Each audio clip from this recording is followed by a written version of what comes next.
Hey friend, thank you so much for joining me once again today on the broadcast. Greatly appreciate your listenership. I'm looking forward to what we're going to talk about today. You know, at the close of, I think, just about every church service at my home church, I have the great joy of attending the First Baptist Church of Dwight in Dwight, Illinois. And at the close of just about every church service, we sing a song together. We sing a song called Let's Talk About Jesus. Now, some of you, if you think back to your childhood, your Sunday school days, those junior church days, maybe you recall that song. Well, on the broadcast today, I'm not going to bother you with my rendition, with me singing that song, but I am going to encourage you. Let's talk about Jesus. You see, we're going to jump into a little bit more into the why of the thought that we've been trying to convey Monday and Tuesday and Wednesday, and now we find ourselves on Thursday of this week. And here's the what. Here's the what that we're trying to aim ourselves towards. For me personally, and you as well, as we approach the end of a year, start a new year, let's get off the hamster wheel. What am I talking about? I'm tired, friend, of the same old, same old. It bothers me when I get content, when I get satisfied, when everything seems to be hunky-dory just because we've always done it that way. You know what I'm talking about? You go to church with the same spirit. You read your Bible with the same attitude. You interact with your fellow Christians, but nothing's changed. Now, if we're honest with ourselves, we could all admit, Christians alike, that none of us are perfect, and so we should always be striving for more. I hope that you don't attend church the same way this coming Sunday as you did last Sunday. We should have a greater desire to meet with God. We should sing those songs with a little bit more gusto. We should give even more cheerfully in that offering plate. We should be and do more. Let's get off the hamster wheel. That's the what today. We read from 1 Samuel chapter number 3, verse 1, how the nation of Israel was in a little bit of a rut, a little bit of a monotonous relationship with God. The Bible says the word of the Lord was precious in those days. There was no open vision. The theocracy that Israel was, God was their center and leader of government at this time, and without God speaking to them, they were a little bit rudderless. They were a little bit without direction. So we, just like the nation of Israel, today, we're going to talk about why. Why should we get off the hamster wheel? Well, number one today, because we need to look up at our commander. Isaiah 45, verse 22 says, "Look unto me, and be ye saved, all the ends of the earth, for I am God, and there is none else." We get to serve. I want you to wrap your minds around this. We get to serve the greatest master and the greatest commander possible. I shouldn't need to tell you how great he is. Churchill, Patton, Lincoln, Washington, Napoleon, Alexander, they are nothing compared to our leader. Jesus, Jesus, Jesus. There's just something about that name. Master, Savior Jesus, like the fragrance after the rain. Jesus, Jesus, Jesus. Let all heaven and earth proclaim, kings and kingdoms shall all pass away, but there's something about that name. Friend, can I tell you the commander that we get to serve? Look at Isaiah 45:22. Do you know anyone else that can say, "Look unto me and be saved"? There's no one, not a politician, a policeman, a father, a mother, a soldier, a king, a saint, a sinner. No one can claim the throne of eternity and the power to save a soul. Is our commander and his care for us, is it monotonous? Is it boring to you? Why should we get off the hamster wheel?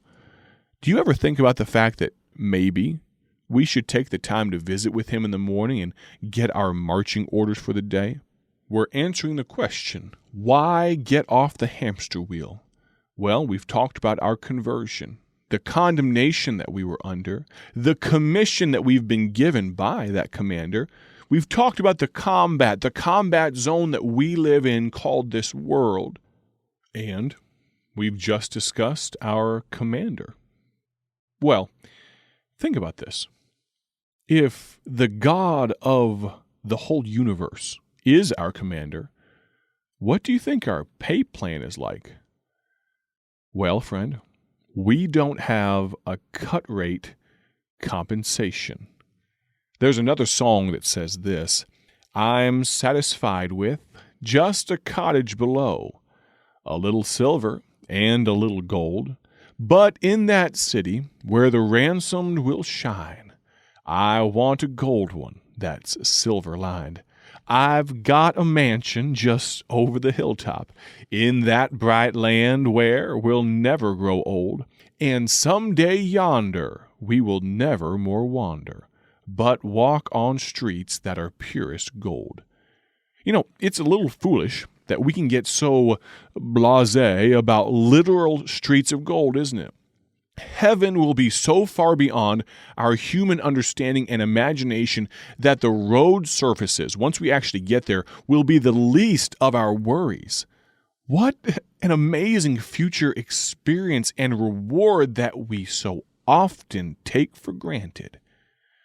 Why are we living on the hamster wheel of life, always moving, always tired, but never going anywhere? I can tell you this.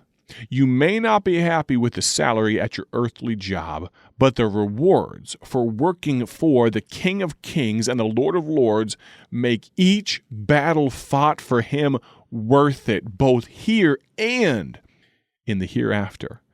John chapter 14, verses 1 through 3, let not your heart be troubled. Ye believe in God? Believe also in me. This is Jesus talking, of course. In my Father's house are many mansions. If it were not so, I would have told you. I go to prepare a place for you. And if I go and prepare a place for you, I will come again and receive you unto myself, that where I am, there ye may be also. Are you finding yourself bored with our combat, with the warfare that we are in with the devil? Do you feel underwhelmed by our commander and his greatness? Is your appreciation for our compensation package less than it should be?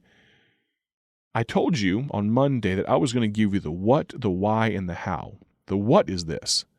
We need to get off the hamster wheel. That's my charge to you. That's my exhortation to you this week. Get off the hamster wheel.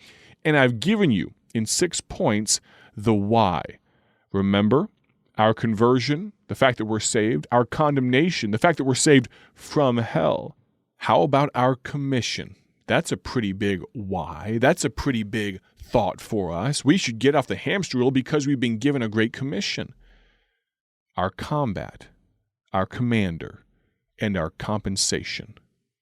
That's the why. The what? Get off the hamster wheel. I've just given you the why.